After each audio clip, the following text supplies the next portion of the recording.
Welcome to our In Focus discussion tonight on healing sex trafficking survivors.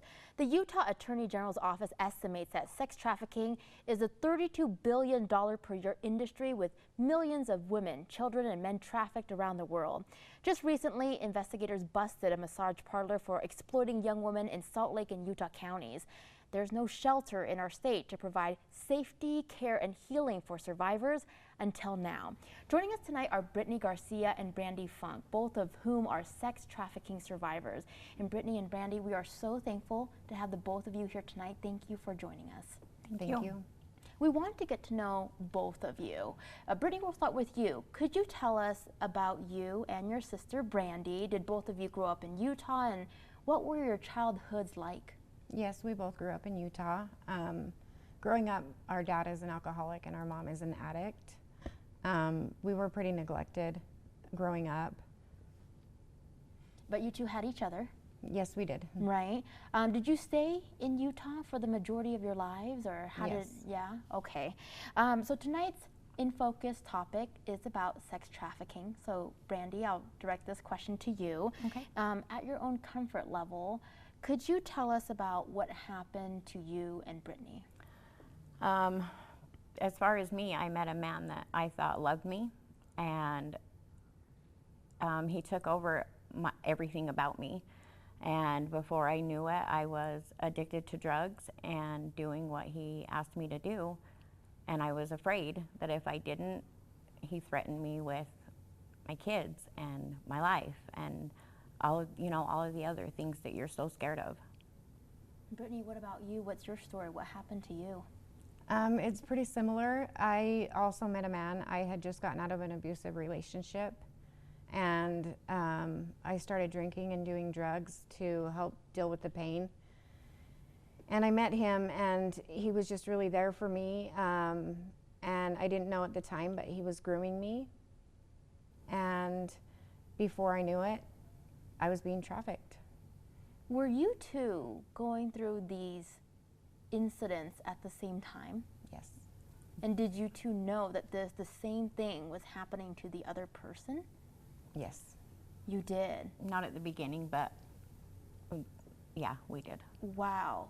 That's really, really deep.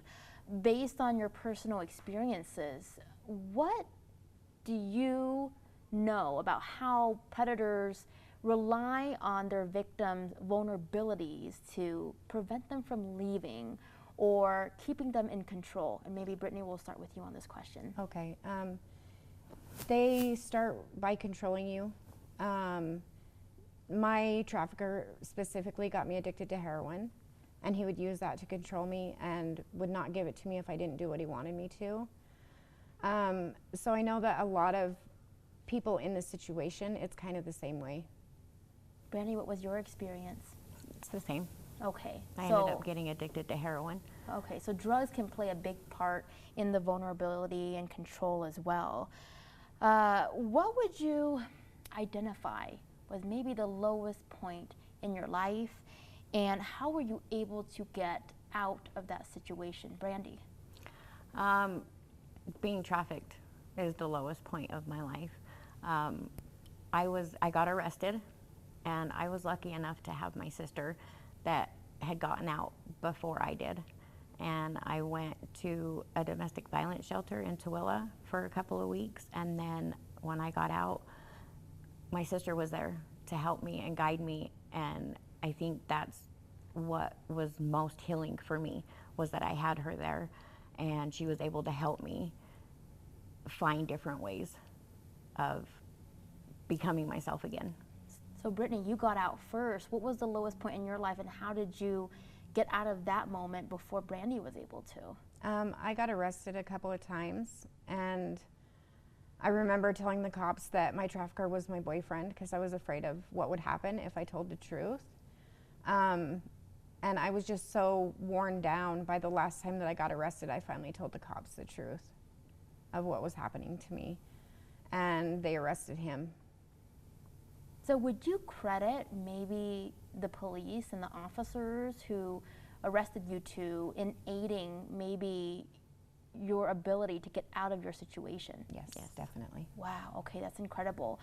Brandy, when you were going through this, did you notice any other women who were possibly being trafficked too?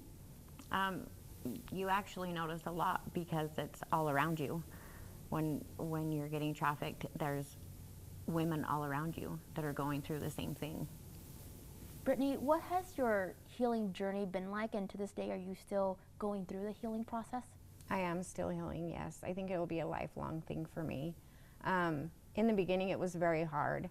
I had PTSD and would have flashbacks and stuff like that. And there really wasn't any help out there for me. I had to figure stuff out on my own, and I was very, very fortunate because I had two of the detectives that arrested me that were really there for me. So when I would have a flashback or have a bad day or anything, I could call them. So they were just really supportive, and I was very fortunate. And Brittany, what about you? What's your healing process been like, and are you still going through it? Like Brittany said, it's going to be a lifelong process. And like I mentioned before, I've been very fortunate to have my sister. Anytime I'm having a bad day or a flashback or anything that has to do with that, she's a phone call away.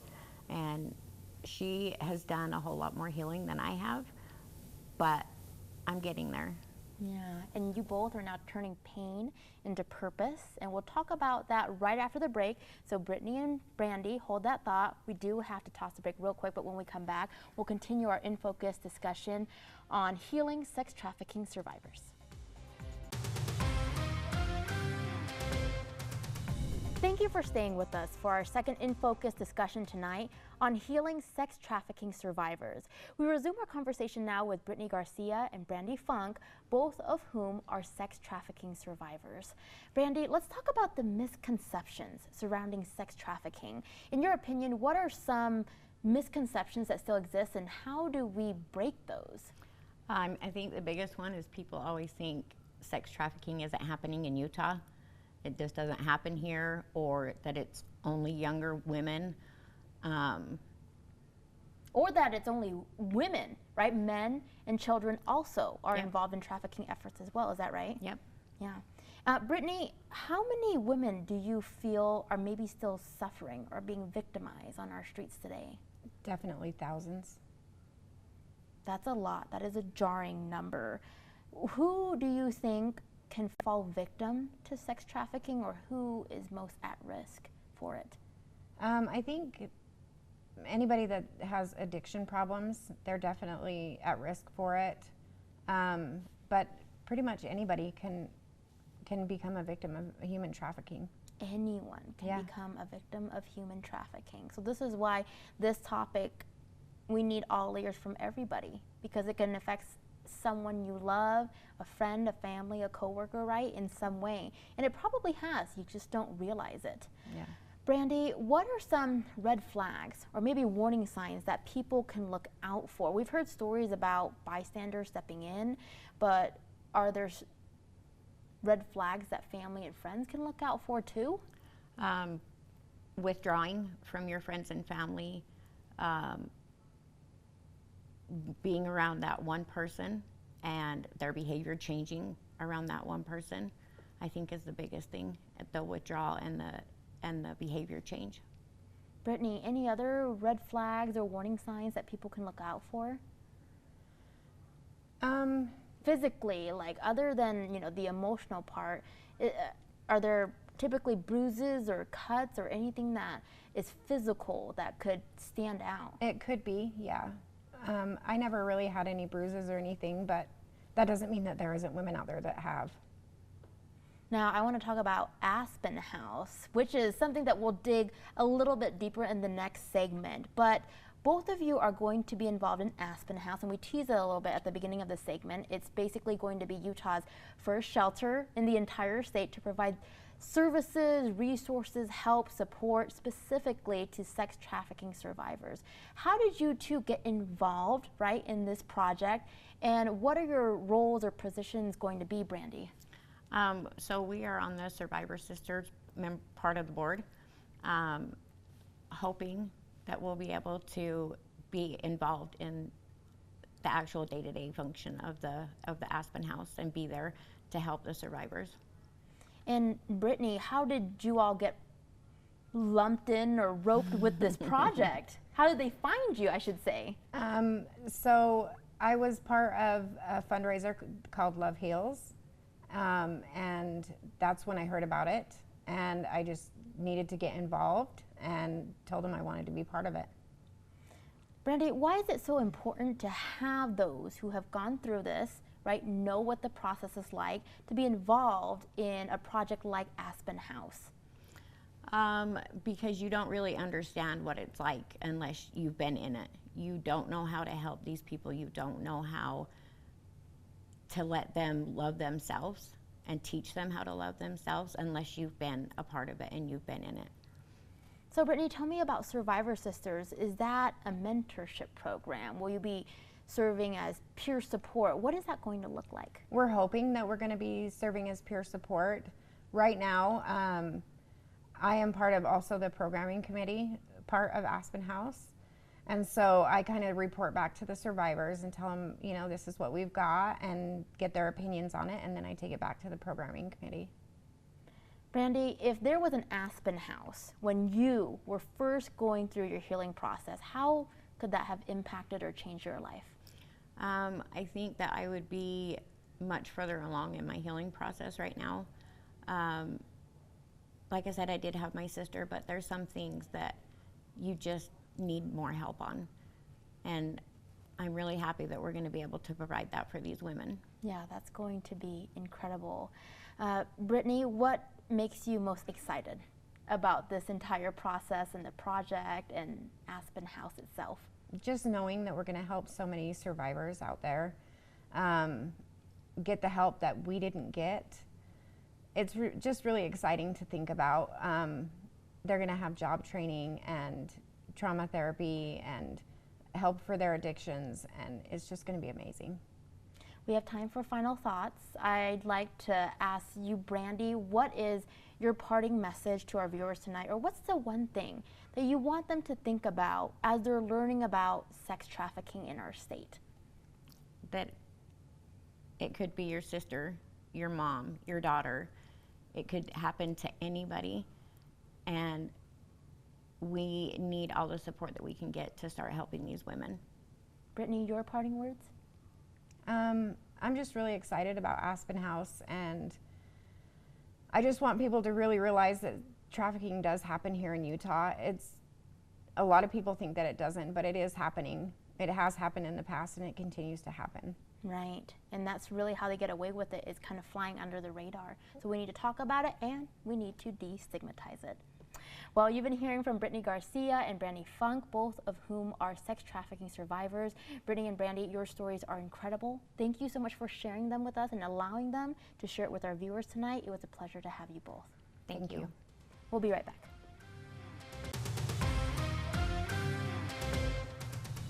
Welcome to our third and final In Focus discussion tonight on healing sex trafficking survivors. Rounding out our conversation tonight is P.D. McKnight, board chairman for Aspen House. And P.D., thank you so much for being here tonight and being a part of our conversation.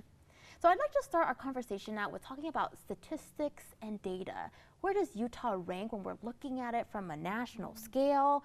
And how big exactly is this industry? Well, the industry, unfortunately, is really big business. It's second to drugs in criminal activity. It's estimated to be $150 billion worldwide, with 25 million people who are basically in modern day slavery. 70% of those are female, are estimated to be females. You asked about Utah. I think a little surprising to us when we first started doing the research is that Utah ranks in the top 10 per capita of the United States for the calls into the Human Trafficking Hotline. Wow. Okay, so this is a major problem in Utah. So when people think not in my backyard, they're wrong. Right.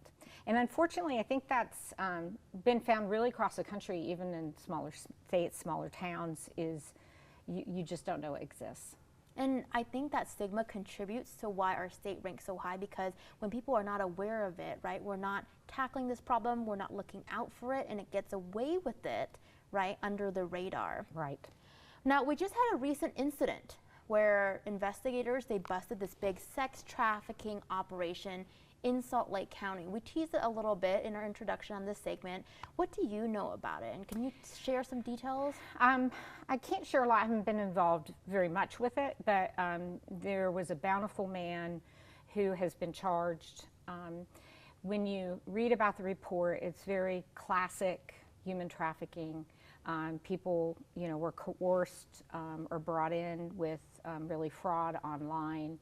They were told how he could help them out.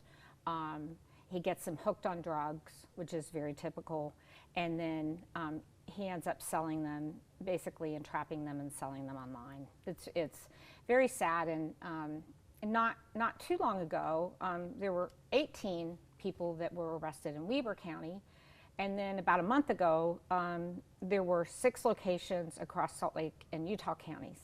So unfortunately, there's been a lot of arrests and a lot of criminal activity in Utah. Wow. So I'm bringing you here because I want to learn more about Aspen House. We know that Brittany and Brandy from the last 2 segments will be involved in it. So let's dig into what exactly Aspen House is, and why does Utah need a place like Aspen House?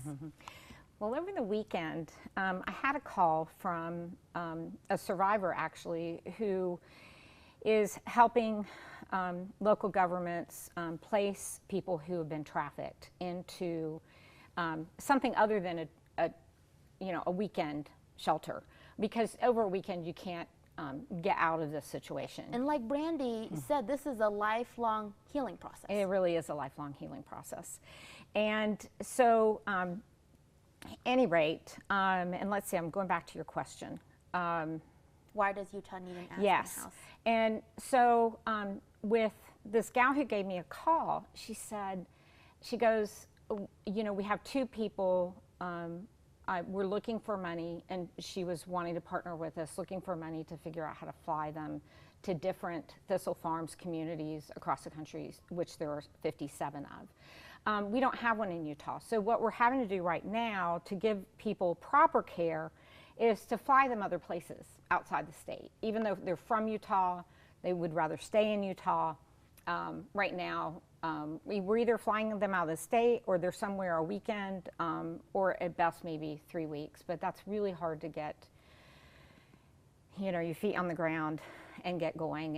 And Aspen House, will provide housing, trauma-informed care, drug addiction help, and then also social enterprise, so people learn skills so that they can be on their feet. Oh, I love that so much. Me too. So you mentioned Thistle Farms, which I understand is the umbrella over Aspen House, and that is actually the model that all of you are going to use, right, to have Aspen House follow. So is there going to be any similarities and differences that Aspen House will apply to your model? Really, the model is so proven and so successful. There are homes across the country that are over 20 years old, and they've been doing this a while. And what we hope to do is just learn as much as we can from them, and then get this set up as quickly as we can in the state of Utah to give women in Utah a way out. And we know the demand is here. We know it, right? Top 10 in the nation. It's time to get a place like Aspen House in our state. What outcomes have you seen for survivors that have gone through programs like Thistle Farms? Well, I think that the biggest thing is just the statistics. Across the 57 communities, they do track people, stay in touch with them. Again, it's a lifelong healing process in many ways. And like you saw with Brittany and Brandy, that whole nature of sisterhood and support is so absolutely critical. And so we hope to have the house up by Q1 of 2023. We're working really hard to put some of those plans together. And, at this point, we're not sure whether we'll, have the luxury of buying a place or leasing a place, but we're investigating all those options pretty vigorously right now. So, Petey, if someone at home is watching right now and they want to help or contribute in some way, what needs do you all still have? We have a lot of needs right now. We have a Gmail address, which is Aspen House SLC at gmail.com, or our website is aspenhouseslc.org. We have a social page on both Instagram and Facebook. I'm happy to be contacted. We have some open board positions. We're looking for a home, whether that's leasing again or buying. When we get a little bit closer, anybody who likes to decorate or help furnish, or of course donate.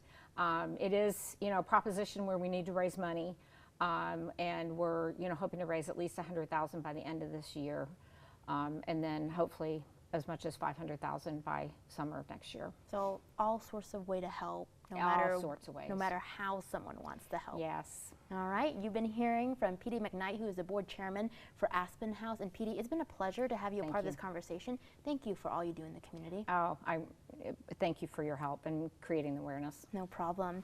And don't forget, we would love to hear from you about the show. We invite you to join our Facebook group by searching for ABC4 In Focus, or send us an email, infocus@abc4.com.